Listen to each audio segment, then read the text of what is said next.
बिस्मिल्लाहिर्रहमानिर्रहीम। आपको सबसे पहले लिए चलते हैं, उत्तर प्रदेश के डीजीपी अपनी बात रख रहे हैं, पहले वो सुनते हैं कि क्या हुआ था।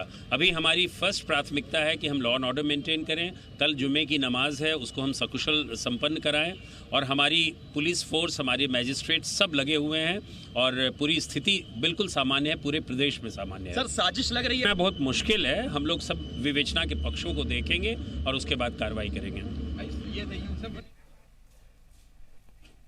तो शहरियत तरमीमी कानून CAA और NRC के खिलाफ पूरे मुल्क में जारी पुरतशद्दुद मुजाहरों का सिलसिला आज भी नहीं रुका है और लखनऊ से लेकर संभल तक आज कई मकामात पर पुरतशद्दुद एहतजाज हुए, जिसके दौरान कई गाड़ियों को नजर आतिश किया गया। संभल में रोडवेज बस तो लखनऊ में पुलिस के साथ मीडिया की गाड़ियों को भी आग लगा दी गई। शहरियत तरमीमी कानून के खिलाफ आज भी पूरे मुल्क में मुजाहरा हो रहा है। पटना, दिल्ली, लखनऊ समेत कई छोटे बड़े शहरों में मुजाहिरीन सड़कों पर निकलने की खबरें मिली है, लेकिन उत्तर प्रदेश सरकार ने साफ कर दिया है कि इस तरह पब्लिक प्रॉपर्टी का नुकसान करने वालों की मिल्कियत से, उनकी इमलाक से इस तरह के लोगों से हर्जाना वसूला जाएगा। लखनऊ में एहतजाज भी पुरतशद्दुद हो गया था। पुराने लखनऊ में कई जगह आगजनी और तोड़फोड़ हुई। पुलिस की गाड़ी समेत कई गाड़ियों में आग लगा दी गई थी। भीड़ को काबू में करने के लिए पुलिस ने लाठीचार्ज भी किया और तशद्दुद को लेकर वजारत दाखिला की हाई लेवल मीटिंग भी चल रही है। आपने उत्तर प्रदेश पुलिस के आला अफसर को भी अभी सुना। उनका कहना है कि कल जुमे की नमाज है, हमारी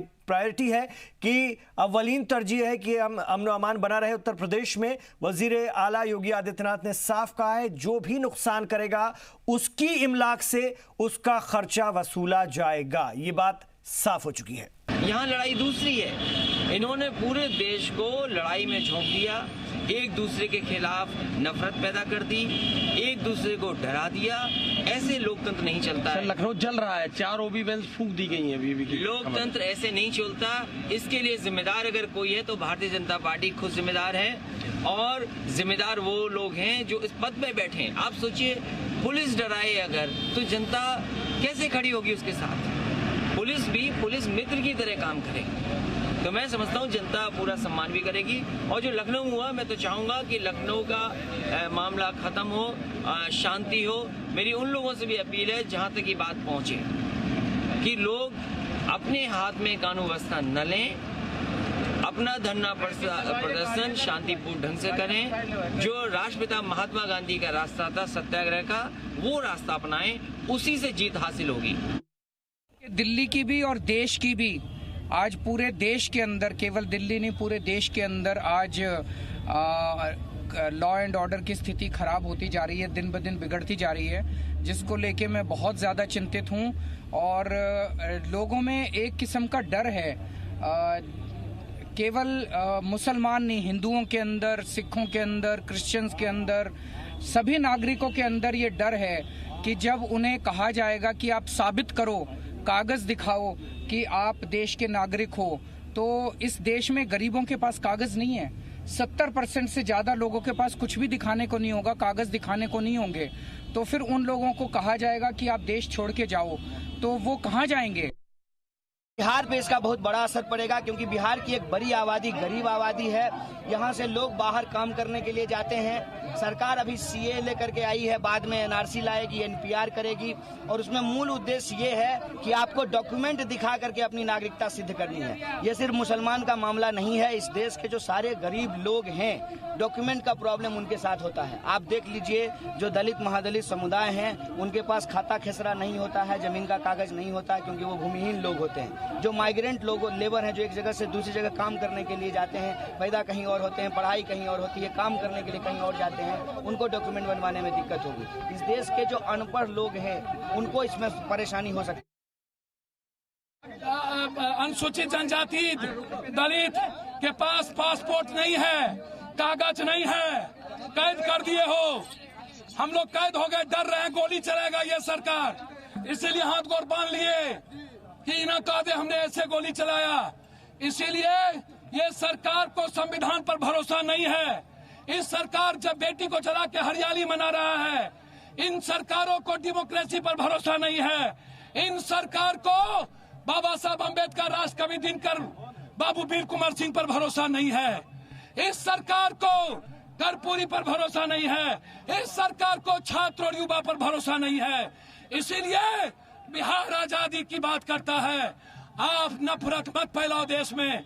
नॉर्थ ईस्ट की आजादी की बात, कश्मीर की आजादी की बात, एमयू की आजादी की बात, जामिया की आजादी की बात, इस देश के छात्रों और युवाओं की आजादी की बात, आज पूरा बिहार वहीं मुंबई के अगस्त क्रांति मैदान में आज बॉलीवुड की कई हस्तियों ने सीएए के खिलाफ एहतजाज किया और नए शहरियत तरमीमी कानून की मुखालफत की।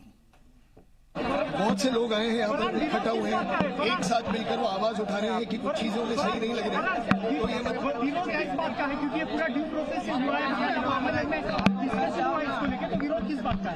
Sir, opposition is to raise your voice against something is absolute democratic right. Yeah, people are raising their voices, and I subscribe to the view that there seems to be a certain amount of discrimination in what has been planned and what is happening. And as a citizen of this country, and as somebody who has been born and is grown up with a certain idea of what India is, it is important for me to raise my voice. What's the point in this bill that you don't like? What is the point in that? Sir, I don't want to discuss details right now and scream on top of my voice and talk to you. I'll talk about this in more detail. Amit Shah का कहना है कि जो लोग India में रह रहे हैं उनको तकलीफ नहीं होगी, चाहे वो कोई भी कास्ट। बिल्कुल सर। तो फिर प्रोटेस्ट किस बात का? तो फिर सर आप घर चले जाइए, आप क्यों आके कवर कर रहे हैं प्रोटेस्ट को? जो ऑलरेडी इंडिया में रह रहे हैं उनको कोई तकलीफ नहीं होगी। हाँ लेकिन सर, लेकिन अगर आप देखें उन डिटेल्स में तो ऐसा लग रहा है कि हो सकता है कुछ, ऐसा लगता है ना कि हो सकता है। मतलब अगर आप पढ़ेंगे क्या लिखा उसमें तो it seems like it's a possibility and people here why would so many people be concerned? If everything was okay, why would so many people be concerned? Not just in Mumbai, in Assam, in Delhi, in Bangalore, in Hyderabad. Why are people concerned? और ये भी सच्चाई है कि ये 13 सवाल NRC और CAA को लेकर के और उनके जवाब भी जारी किए गए हैं, हुकूमती प्लेटफॉर्म से जारी किए गए हैं, सोशल मीडिया पर इसको भी वायरल किया जा रहा है और जी सलाम के ऑफिशियल पेज फेसबुक पेज पर भी आप इसको देख सकते हैं, पढ़ सकते हैं। बाकायदा समझाया गया है कि एनआरसी सीएए कैसे अलग है, एनआरसी में क्या क्या नहीं पूछा जाएगा जिसको लेकर के खदशा जाहिर किया जा रहा है। ये आप पढ़ सकते हैं जी सलाम के फेसबुक पेज पर भी। मेरे साथ जो खास मेहमान है इस वक्त चर्चा के लिए, उनका मैं तारुफ करा दूं और इसके हवाले से भी मैं बात करूंगा। इसमें तमाम सवालों का जवाब भी दे दिया गया है। मेरे साथ इस वक्त स्टूडियो में तशरीफ फरमा संजीव कौशिक, सियासी तज्जियाकार हैं, और मेरे साथ में है इरशाद अहमद साहब जो कि अलीगढ़ मुस्लिम यूनिवर्सिटी ओल्ड बॉयज एसोसिएशन से भी आप जुड़े रहे हैं, साबिक सदर रहे हैं, एक सीनियर वकील हैं और कांग्रेस पार्टी के लीडर भी हैं। मेरे साथ सरदार परविंदर सिंह सेठी जी हैं, प्रेसिडेंट है सिख सोशल जस्टिस के, आपका भी खैर मकदम है। थोड़ी देर बाद सैयद यासिर जिलानी भी होंगे, भारतीय जनता पार्टी के लीडर हैं। मैं आप ही के पास आना चाहूँगा। सबसे पहले इरशाद अहमद साहब, मुसलमानों के हवाले से सबसे पहले अगर हम बात कर लें, सड़कों पर मुसलमान हैं, बाकी लोग भी हैं, लेकिन जिस तरह से कहा जा रहा है कि सीएए मुस्लिम मुखालिफ है, मुसलमानों को अलग थलग करने की साजिश है, जब मैं इन 13 सवालों के जवाब पढ़ता हूं सर तो मुझे कहीं से कहीं तक नहीं लगता, मुझे सीधे सीधे तौर पर लगता है कि गुमराहकुन बातें हैं जो वर्ग विशेष में फैला दी गई हैं और कुछ सियासी पार्टी इसके लिए लगी हुई हैं, लगातार लगी हुई हैं, लोगों को सड़कों पर ला रही हैं, तशद्दुद करवा रही हैं। क्या कहेंगे? नहीं, ऐसा नहीं है। आप पहले आईन को पढ़िए, जो मुल्क का आईन है उसकी खिलाफ वर्जी करता है ये जो सीएए है, क्योंकि मुल्क का आईन सिटीजन और नॉन सिटीजन दोनों की बात करता है कि उसका फेवर या उसके खिलाफ एक्शन या उसके स्टेटस को आप डिस्क्रिमिनेट नहीं कर सकते किसी मजहब की बुनियाद पे। लिहाजा ये सीए कभी तो लगता है सर ये आईन बचाव के लिए, कभी ये लगता है मुसलमानों को एनआरसी में अलग थलग कर दिया जाएगा इसके लिए है, कभी ये समझ में आता है कि हिंदुस्तानी मुसलमानों का इससे कोई लेना देना नहीं, लेकिन हाँ बांग्लादेशी, पाकिस्तानी, अफगानी मुस्लिम शरणार्थियों को भी आने दो, यहाँ की नागरिकता दे दो। चाहते क्या है? एक चीज पर, एक स्टैंड पर रहिए ना, क्लियर स्टैंड है कि ये आईन के खिलाफ है, नंबर 1। नंबर 2 कैसे है आईन के खिलाफ? आईन के खिलाफ आईन कहता है, आर्टिकल 14 पढ़ लीजिए आप, दिख जाएगा आपको आईन के खिलाफ है। सीधा सीधा आईन कहता है इसमें इक्वलिटी बिफोर द लॉ, और उसमें अगला लाइन ये है कि to secure all person citizen और non citizen the equality of status and opportunities. साफ क्लियर कट करना है, सिटीजन हो या नॉन सिटीजन हो, दोनों के लिए। तो आप ये नहीं कह सकते कि ये आईन के खिलाफ नहीं, नंबर 1। नंबर 2, इसको सीएए को आपको मिला के देखना पड़ेगा जो नया एनआरसी की बात करते हैं। एनआरसी की बात में ये जो कहना चाहते हैं, आपको अंदाजा है, अभी कई सारे लोग बोल भी रहे थे, इस मुल्क में करीब 40% लोग ऐसे हैं जिनके पास कोई जमीन जायदाद नहीं है। वो कैसे प्रूफ करेंगे अपने कि मैं 71 से ये पहले आया हुआ हूं इस मुल्क में? और अगर एनआरसी पे प्रूफ नहीं कर पाएंगे तो एक जात विशेष को तो कह देंगे कि तुम जाओ यहां से, और दूसरे को कह देंगे तुम भर दो, मैं बांग्लादेश से आया, पाकिस्तान से आया, अफगानिस्तान से आया था। और लेकिन उनको भी परेशानी होगी, 6 साल तक उनकी भी सिटीजनशिप नहीं रहेगी, इसलिए उनको भी निकल के आना चाहिए इसके खिलाफ। क्योंकि सर इसमें एक सवाल है, आप जो सवाल उठा रहे हैं उसका जवाब ऐसा आता है, आप बता देना फिर मुझे, क्या एनआरसी में मुश्किल और पुराने दस्तावेज मांगे जाएंगे जिन्हें जुटा पाना बहुत मुश्किल होगा? कहा जाता है इसके जवाब में पहचान प्रमाणित करने के लिए बहुत आसान दस्तावेज की जरूरत होगी। राष्ट्रीय स्तर पर एनआरसी की घोषणा अगर होती है तो उसके लिए सरकार ऐसे नियम और निर्देश तय करेगी जिससे किसी को कोई परेशानी ना हो। सरकार की मंशा नहीं है कि वो अपने नागरिकों को परेशान करे या दिक्कत में डाले। साहब, आदिवासी और दलित जो है और मुसलमानों में गरीब और हिंदुओं में गरीब, इनके पास तो कोई जायदाद है ही नहीं। कहां से प्रूफ करेंगे कि 1950 में यहां थे वो, 52 में यहां थे वो? किस तरह से प्रूफ करेंगे वो? उसका कोई प्रूफ तो है ही नहीं। न 71 का न जायदाद है उनके पास, और शहरों से शहर इधर उधर शिफ्ट होते रहते हैं। लिहाजा इस मुल्क के 70% लोग जो इनका जो भी बनाएंगे ये उसके प्रोविजन में नहीं दाखिल होंगे। आप एनआरसी का मतलब जो आसाम में था कि 1971 से पहले जो आया है उसका प्रूफ देना पड़ेगा। अब आप देखिए असम से इसको जोड़ रहे हैं सर, इस पर भी एक सवाल है कि अगर पहचान साबित करना इतना ही आसान है तो असम में 19 लाख लोग एनआरसी से कैसे बाहर हो गए? ये सवाल उठाते हैं ना आप लोग बार बार जी। तो उसका जवाब यह है कि इस समस्या को असम, पूरे देश में जब यह होगा तो उसको असम से जोड़ना ठीक नहीं है। वहां घुसपैठ की समस्या लंबे वक्त से चली आ रही थी, वो जवाब है सर जो सरकारियां हैं, मैं वो बता रहा हूं। इसके विरोध में जहां 6 वर्षों तक आंदोलन चला, इस घुसपैठ की वजह से राजीव गांधी सरकार को 1985 में एक समझौता करना पड़ा था। इसके तहत घुसपैठियों की पहचान करने के लिए 25 मार्च 1971 को कट ऑफ डेट माना गया था, जो एनआरसी का आधार बना। तो आसाम का मामला अलग है, पूरे देश में जब होगा तब वैसा नहीं होगा। 17 बार बता दीजिए, फिर क्यों गुमराह कर रहे हैं? लेकिन साहब, मैं ये कहना चाहता हूं कि आसाम में ये कहते थे कि बीजेपी कहती थी कि 2 करोड़ लोग आ गए हैं। बाद में जो निकला 19 लाख में 11 लाख तो बांग्लादेशी हिंदू निकल आया, और 4 लाख यूपी बिहार से गया वो हिंदू निकल आया। तो आप तस्वीर कीजिए कि इनकी तमाम बयान में किस बात को हम भरोसा करें? इनका सरकार का जो पिछले 5-6 सालों से रवैया है, उस रवैया को देख लीजिए आप। ये तो एक जात विशेष की विरोधी दिखती ही है, दलित और बैकवर्डों की विरोधी दिखती है। आप तथ्यों पर, दलील पर बात कीजिए। इनका विश्वास नहीं, उनका विश्वास नहीं, इनकी नहीं मानेंगे, ये क्या बात हुई? सरकार ने कोई बात कही है? वजीर दाखिला ने, वजीर आजम ने कोई बात कही है एथेंटिक? वो बार बार कह रहे हैं किसी को डरने की जरूरत नहीं, किसी को घबराने की जरूरत नहीं। क्यों गुमराह कर रहे हैं? और गुमराह कर रहे हैं तो दलील के साथ अपनी बात दलील बता रहा हूं मैं आपको। गुमराह कर रहे हैं, अगर आपके अंदर सच्चाई है तो ये नहीं चलेगा कि मुजाहरे करवा रहे हैं, तशद्दुद करवा रहे हैं, धरना लगाया जा रहा है। कांग्रेस सदर अपनी बात रख रही है, प्रियंका गांधी जामिया के विरोध में, जामिया नहीं जा रही है, जामिया के विरोध में इंडिया गेट में मुजाहरा कर रही है, अपनी सियासी रोटियां सेक रही हैं। कैसे चलेगा ये? क्या लगता नहीं कि जामिया में जुल्म ज्यादती हुई है? जामिया मिलिया इस्लामिया में जिस तरह पुलिस घुस के मारा है, लीडर क्यों नहीं गए जामिया के स्टूडेंट से मिलने के लिए? जी, स्टूडेंट से मिलने के लिए क्यों नहीं? मुलाकातें हो रही है, लोग जा रहे हैं, बाकी लीडर्स जा रहे हैं, वहां मुलाकात हो रही है लोगों की। लिहाजा मैं ये नहीं कहता, मैं कहता हूं कि किसी की यूनिवर्सिटी में इस तरह दाखिल होकर इस तरह मार पिटाई करेंगे स्टूडेंट्स को, वो क्रिमिनल्स थे क्या? और जिस तरह हाथ उठा के लाइब्रेरी से निकाल रहे थे उसको लाइब्रेरी में घुस के मारा। लिहाजा और इसी तरह अलीगढ़ मुस्लिम यूनिवर्सिटी में भी किया उन्होंने। तो अगर इस तरह ये जुल्म ज्यादती करेंगे आप तो लोग सड़क पर नहीं आएंगे तो क्या आएंगे? इस मुल्क में एहतजाज का तरीका क्या है? डेमोक्रेसी में आप एहतजाज कैसे करेंगे? आपके पास एक ही हक है कि आप सड़क पर निकल के एहतजाज करेंगे, अपनी बात को मनवाएंगे। इस प्लेटफॉर्म से सर मैं आपसे गुजारिश करूं, एक तरफा बात मत कीजिए। एहतजाज हुआ था, अगर वो तशद्दुद हुआ था तो पुलिस को सख्ती करनी पड़ी, वो तो दुनिया में कहीं भी करनी पड़ती है।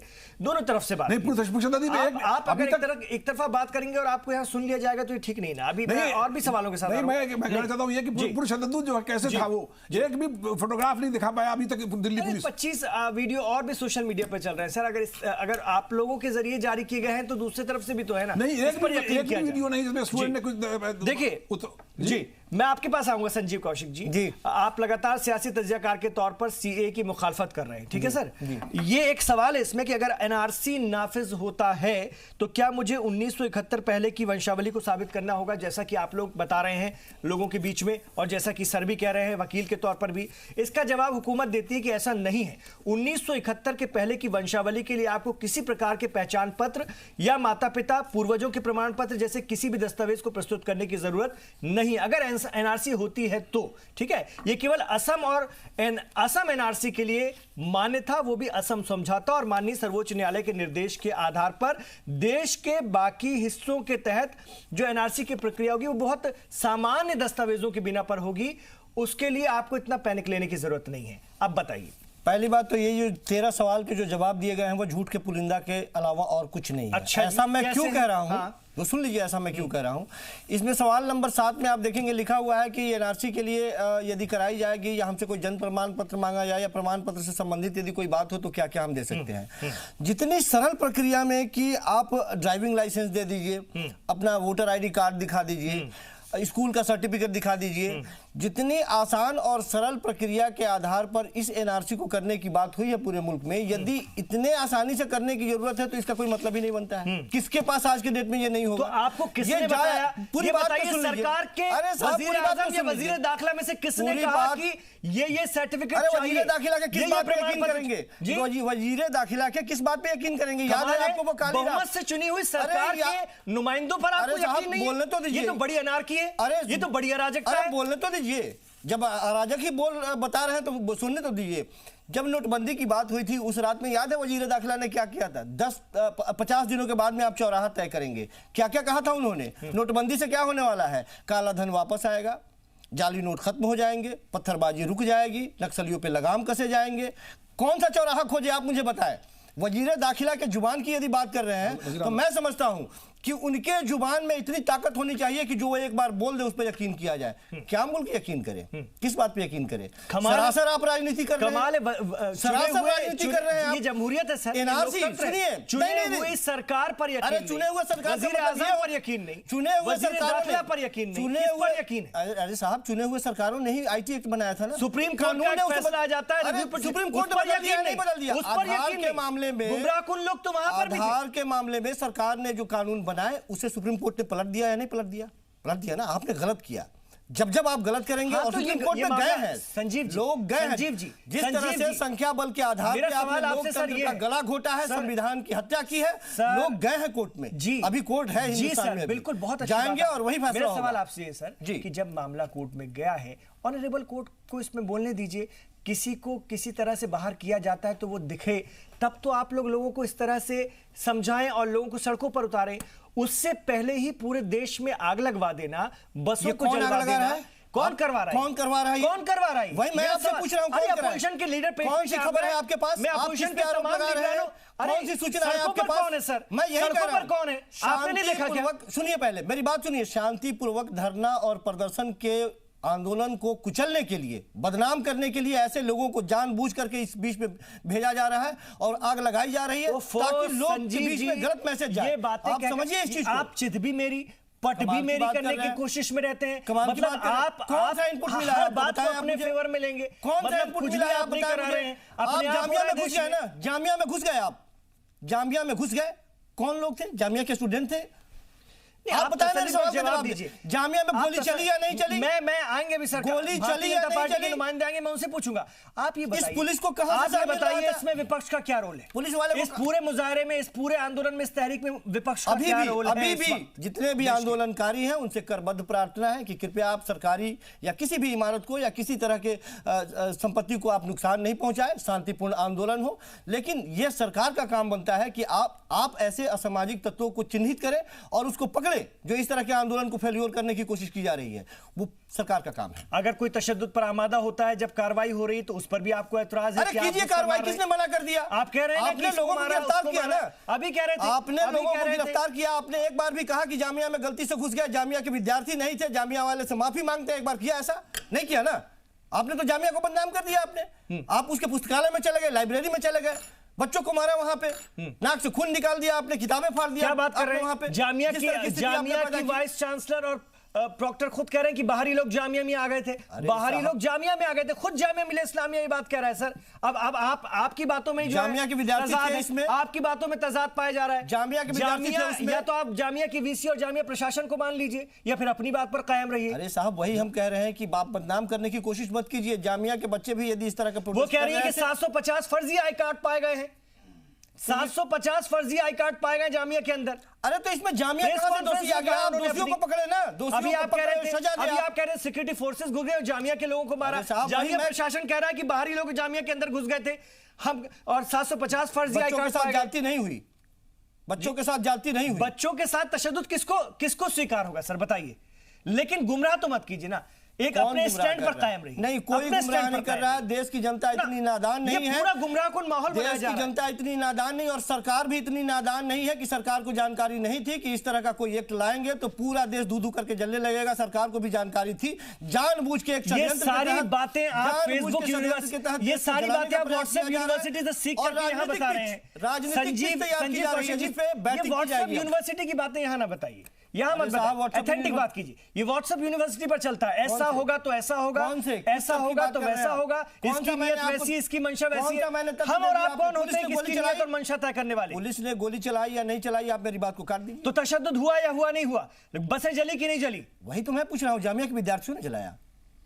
ये तो तय करेंगे ना, ये तो जांच में तय होगा। मुश्किल यही है, जांचें बिठाई गई हैं सर, मुश्किल यही है, जांच में तय होगा। मुश्किल यही है। आप जब जांच में निष्कर्ष निकल आएगा जब मैं और आप बात करेंगे। अरे आप तो असम में भी कह रहे थे कि केवल मुस्लिम है वहां पे। अरे साहब, वहां हिंदू भी इस तरह के आंदोलन में शरीक है। आप समझिए इस चीज को कि जिन लोगों ने इतने दिनों से, इतने तपस्या के बाद में जो लोग ये सोच रहे थे कि सारे घुसपैठियों को बाहर निकाल दिया जाएगा, अब उनको ये समझ में आया कि नहीं, घुसपैठिए में हिंदू और मुसलमान करने की अब कवायद हो रही है, कोशिश हो रही है। जो हिंदू रहेंगे रह जाएंगे, जो चलिए मुझे एक ब्रेक लेने दीजिए, मैं और भी आपसे अपने सवालों के जरिए चीजों को समझने की कोशिश। हमारी कोशिश है इस प्लेटफॉर्म से सही बात जाए। गुमराहकुन बातें तो आप दिन भर सुन रहे हैं, देख रहे हैं और उसी पर अमल भी कर रहे हैं, जो कि ठीक नहीं है। ये 13 सवाल भी पढ़िए, सोशल मीडिया पर वायरल हो रहे हैं, ये सरकारी प्लेटफॉर्म से चले हैं, इनमें सवाल है और उनके जवाब हैं।